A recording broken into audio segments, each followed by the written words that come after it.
এই গরমে যখন তেল মশলা দেওয়া খাবার খেতে একদম ইচ্ছে করবে না, তখন এই সবজিটা একবার বানিয়ে দেখো। খেতে যেরকম ভালো হয় সেরকম এই সবজিটা শরীরের জন্য ভীষণ উপকারী। মা বলে যে গরমকালে এটা খেলে শরীর ঠান্ডা থাকে, তাই গরমের মধ্যে একবার না একবার তো আমাদের বাড়িতে এটা হবে। আজকে তোমাদের সাথে শেয়ার করছি খেড়োর রেসিপি। জানি না তোমরা খেড়োকে অন্য কোনো নামে জানো কি না, তবে আমরা তো এটাকে খেড়োই বলি।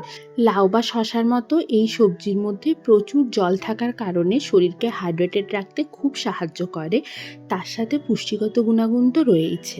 তো আজকের খেড়োর এই রেসিপিটা বানানোর জন্য প্রথমেই আমি খেড়োটাকে কেটে নেব। অর্ধেক করে কাটার পর যদি একটু বড় বড় দানা থাকে তাহলে দানাগুলোকে অবশ্যই ফেলে দিও। আমি দানাগুলোকে ফেলে দিয়ে তারপর একটু ছোট ছোট টুকরো করে কেটে নিয়েছি, ডুমো ডুমো করে বলতে পারো। দেখো টুকরো সাইজটা দেখাচ্ছি, তাহলে বুঝতে পারবে। এটা নরম হতে বেশিক্ষণ সময় লাগে না, তাই এরকমভাবে কাটলে তাড়াতাড়ি সেদ্ধ হয়ে যাবে। দেখো আরও কয়েকটা দানা ছিল, আমি সেগুলোকেও ফেলে দিলাম। একই রকমভাবে পুরো খেড়োটা কেটে নিয়েছি। আর এখানে একটা মিডিয়াম সাইজের আলু নিয়েছি, সেই আলুটাকেও ঠিক খেড়োর যেরকম শেপে কেটেছিলাম সেই একই রকম শেপে কেটে নেব। তাহলে আমাদের রান্নাটা করার সময় দুটো সেদ্ধ হতে সুবিধা হবে। এরপর রান্নায় চলে যাব। কড়াইয়ে সর্ষের তেল গরম করে প্রথমে একটু চিংড়ি মাছ নুন আর হলুদ দিয়ে ভেজে নিচ্ছি।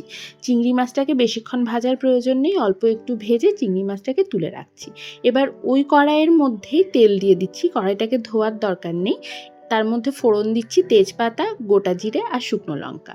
ফোড়নটা থেকে সুন্দর গন্ধ বেরোতে শুরু করলে প্রথমে কেটে রাখা আলুগুলো দিয়ে নাড়াচাড়া করে একটু ঢাকা দিয়ে খানিকক্ষণ আলুগুলোকে প্রথমে ভেজে নেব। মোটামুটি 2-3 মিনিট পর আলুগুলো একটু ভাজা হয়ে গেলে তখন কেটে রাখা খেড়োটা এর মধ্যে দিয়ে দেব।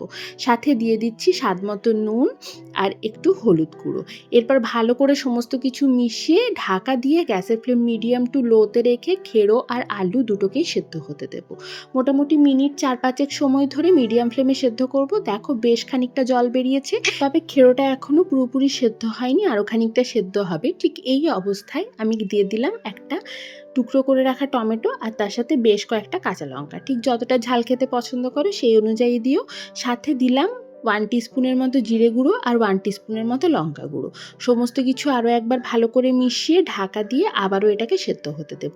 এবার মোটামুটি মিনিট 10 আমি একদম লো ফ্লেমে এটাকে সেদ্ধ করে নিয়েছি। তারপর ঢাকনা খুলে ভালো করে নাড়াচাড়া করে চিংড়ি মাছ আর সামান্য একটু চিনি দিয়ে খুব ভালো করে সমস্ত কিছু মিশিয়ে নিলেই আমাদের আজকে চিংড়ি মাছ দিয়ে খেড়োর তরকারি একদম রেডি।